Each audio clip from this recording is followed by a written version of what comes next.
Hello guys! Hello Cancer! Welcome dito sa aking channel Cancer. Alamin natin kung anong messages, vibration, gabay energy para sa lahat. The general reading, so pwede kang makaresonate. Gamitin mo ang iyong intuition sa panunood. So tingnan natin kung ano yung guidance sa'yo ng number 33, portal opening, gateway opening para sa simula March 3 hanggang sa kung kailanman. Okay? Okay. Cancer. Okay. Cancer, yung energy na to is same with the Scorpio. Pwede mong panoorin yung Scorpio. Dito sa titanium rainbow na to, sinasabi sa'yo na maraming rason kung bakit marami kang hindi maintindihan sa ngayon. Maraming nangyayari sa buhay mo, Cancer, na parang pilit mong iniintindi pero hindi mo maintindihan. Okay? Sinasabi sa'yo dito na anumang sitwasyon, anumang pagkakataon, meron ka sa ngayon, sinasabi sa'yo dito ng barahan na wala kang control para kontrolin ito. Or hindi mo talaga maiintindihan eh. Hindi mo maiintindihan kasi hindi pa tamang panahon para maintindihan mo. So basta isipin mo lang dito, kung ano ang pinagdadaanan mo sa ngayon na ang lahat ng nangyayari sa buhay mo ay may dahilan. Ang lahat ng mga pangyayari ay may rason. Okay? Next card is Amethyst, revealing your true self. Same with the Scorpio, sinasabi sa'yo dito na as you allow others to know the real you, you'll feel love for who you truly are. Diba? So be yourself, be authentic. Diba? So wag tayong wag nating, like for example, kung ano yung nararamdaman mo, yun yung ipakita mo. Okay? Huwag mong itago. Huwag mong itago kung ano yung nararamdaman mo. Okay? Revealing your true self.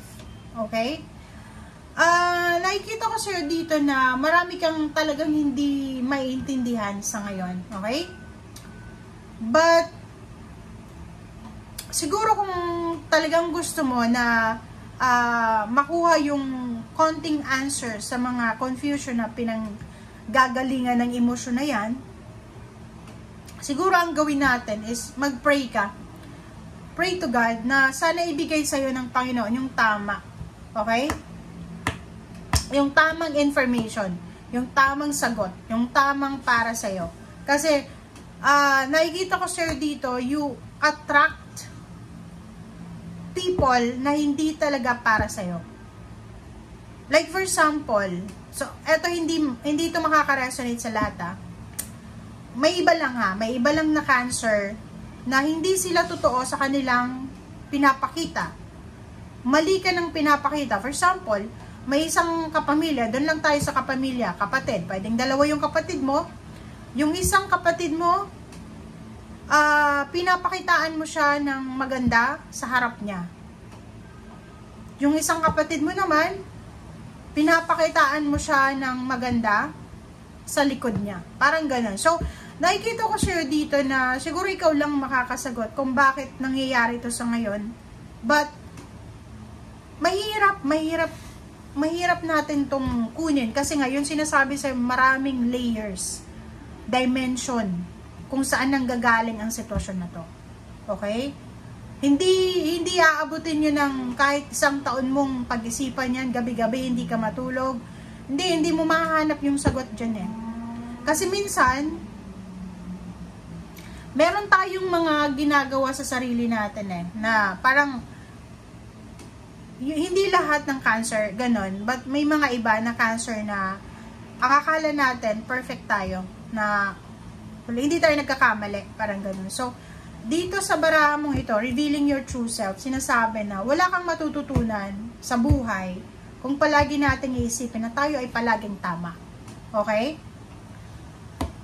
Halimbawa, kung sinasabi mo naman from the bottom of your heart na sinasabi mo, kaya ganito ako kasi dahil sa mga taong nanakit sa akin. No. There's different between yung tao na nanakit sa'yo or yung paggawa ng mistake. Okay? So, pwedeng yung mga mistakes nila or mistakes natin can be forgiven. Pero yung patterns nun, sira na. Parang ganon. Ang hirap. Napakahirap na ito kasi itong energy na to talaga ay sinasabi na marami siyang layers and dimension na hindi natin kaya with our human brain kung bakit nangyayari ito. Ganun talaga ang buhay. Ang hirap, guys.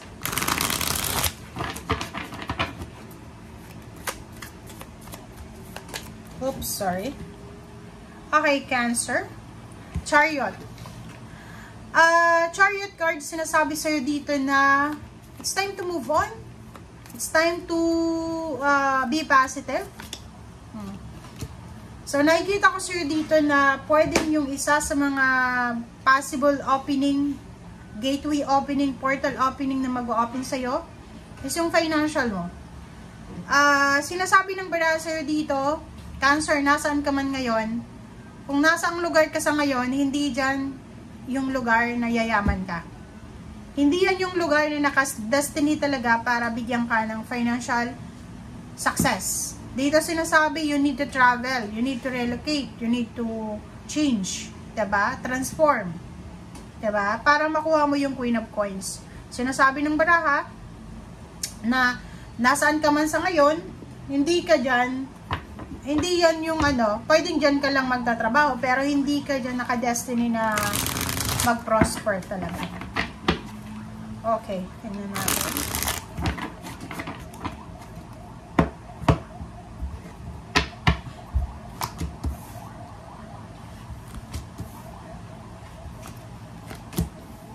Okay, ang ganda.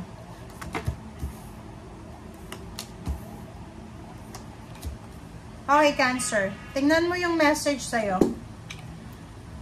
Dito sa barahang to, sorry pero ngayong March 3, 2025, meron sa'yong ipaparealize ang universe. Meron sa'yong ipaparealize ang iyong mga guides, angels, spiritual helpers, and even ang Panginoon. Unang-una, emotional fulfillment, financial fulfillment. Nasa gitna ka ngayon diba? Ibig sabihin yan, Cancer, may ginawa ka sa buhay mo, emotionally, pwedeng sa pamilya mo, na ikaw yung naging dahilan para masira yung tiwala nila sa'yo.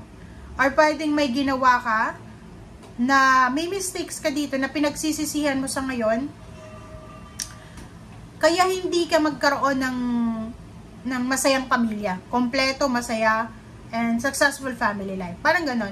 Like for example, may pinagsisisihan ka ngayon kung bakit yung magkakamag-anak, magkakapatid, yung magulang, kaaway mo, kasi may ginawa ka So, ibig sabihin, meron kang mistakes kung bakit hindi mabuo-buo itong 10 of Cups.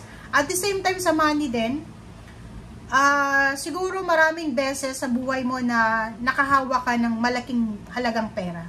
Ayun, lump sum of money. Diba? Malaki yung hawak mo. Ang problema lang is hindi mo siya nahawakan ng maayos. Siguro naging pabaya ka, bili ka dito, bili ka doon, binigay mo lahat yung gusto ng anak mo. Parang nakikita natin dito na sinasabi ng baraha na pagsisisihan mo. Meron kang pagsisisihan tungkol sa pamilya, tungkol sa pera, tungkol sa ginawa mo sa past mo. Okay? But, dito sinasabi ng baraha, lahat ng tao nagkakamali. Lahat ng tao nagkakamali. Hindi pa huli ang lahat. 9 of Cups, sinasabi ng baraha, nasa kamay mo.